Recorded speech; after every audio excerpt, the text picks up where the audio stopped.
Now, which one do I pick?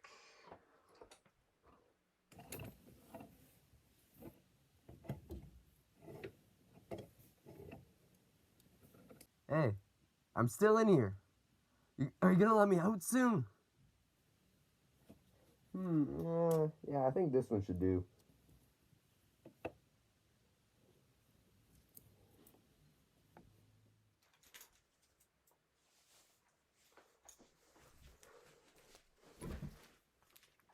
Hey guys, welcome back to a new episode of ComicGamer.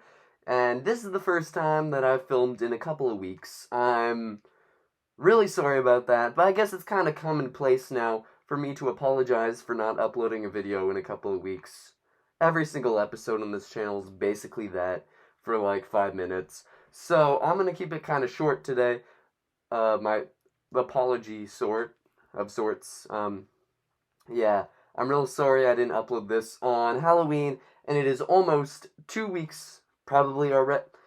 It is already 2 weeks since Halloween, and you guys are probably pretty mad at me, right? So you're probably looking for a good excuse. Well, I don't really have one. It's just I was kind of lazy and procrastinated.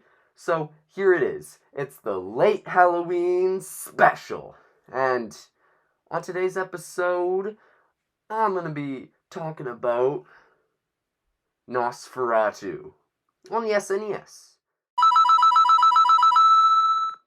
So, on today's episode, I'd like to talk about a little known game on the SNES called Nosferatu. This game came out in 1995, and it is such a good game. Like, this game is honestly a really fun game.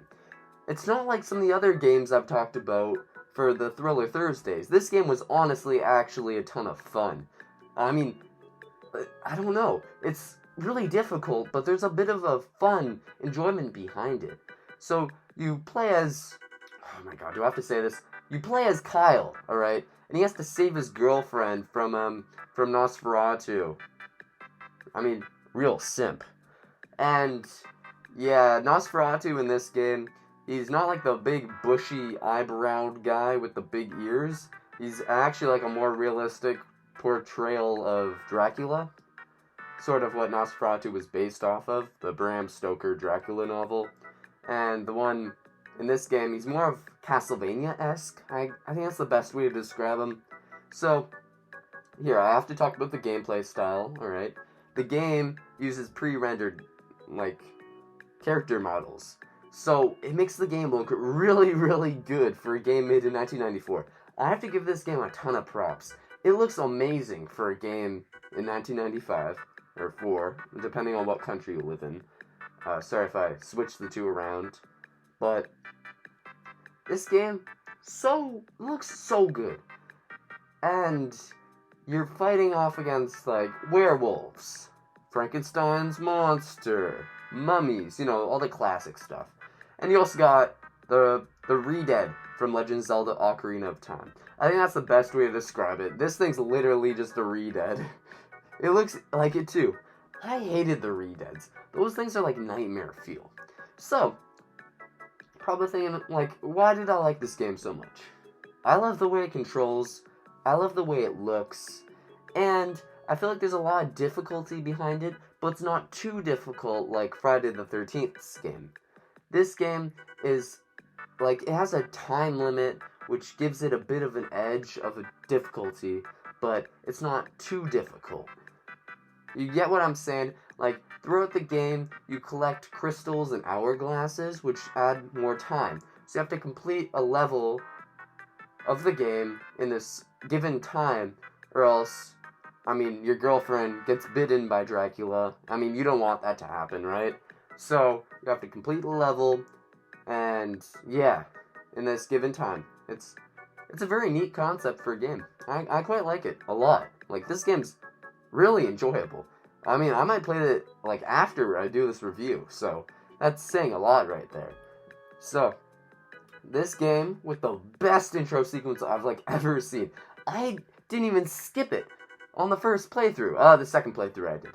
But the first time, man, this thing's so ominous. Just give it a listen.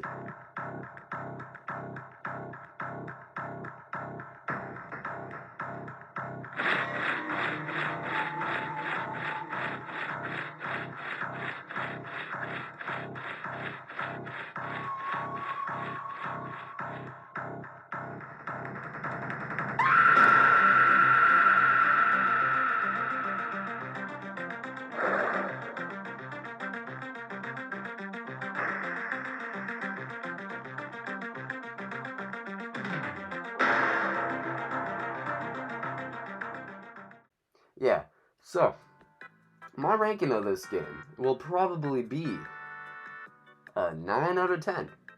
It's a very good game.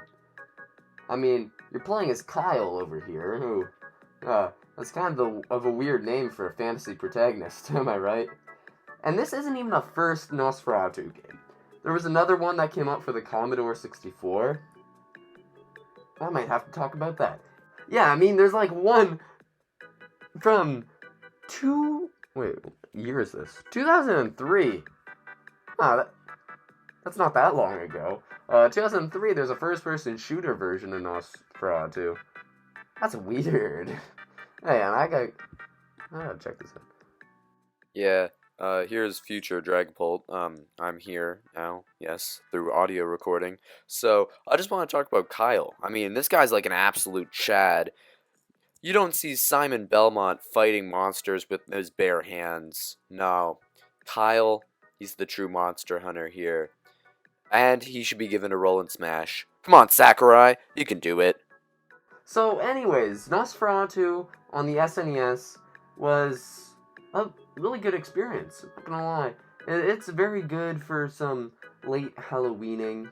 You know, as I'm filming a Halloween video in the middle of November, so that kind of says a lot. That's why I don't have the lights off in the background, because it doesn't need to be spooky. Even though I'm filming this at night, it doesn't need to be spooky, you know, because it's not really a Halloween video. Even though I'm probably going to call it that, or going to call it like Nosferatu the game or something.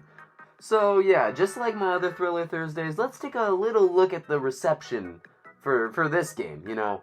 So, a lot of people called it very difficult, but like the graphics are very impressive, which they are very impressive for the time. I really enjoy these graphics. I enjoy the realistic movements. Like, when you jump and run around, it actually looks like a guy jumping and running around. Also love how you can interact with the background a bit. That's really neat. I really do sound like I'm a person from the 90s talking about this, but even compared to like games nowadays, like, here, let's take God of War Ragnarok, for example. This game compares like in no way to that game, but it does back then. This game was like seems like such a good game back then, and it's still like that today. And some people called it a 6.75. I mean, that's completely wrong. My opinion's the only one that matters, which is a 9 out of 10. So, yeah. Yeah, so thank you guys for watching this episode. I'm sorry if I kind of rambled on in the end. I've been kind of sick as well. That's why I haven't made a lot of these episodes. And because, you know, I have school. I've used this as an excuse many times. But I've had school. And I've been sick. So those are two conflicting things. And I can't add videos into that as well. So, sorry about that. Anyways, this month I'm hoping to put a ton of episodes out, which is kind of hard to do because we only have like a couple weeks left. But Scarlet and Violet comes out on Friday, so you'll probably get a video about that on Thursday. You know, normal episode uploading schedule Thursday, probably an after, like a beforehand, and then maybe one next week, like be aftermath or whatever. What I think about it, like, after the release. And next week's my birthday, so I'll probably put the episode out after my birthday, you know, because it's my birthday. So, yeah, if you guys have any ideas for any new episodes I could do, any games I could talk about, just, you know, put them in the comments section down below, because, you know, I'm up for that, anything. But, anyways, thank you guys so much for watching this episode. It means so much to me that you guys like these episodes. I really like making them, and I like putting out videos talking about my favorite games. Maybe some other new people can try them out. So anyways, see you guys on the next one. Bye!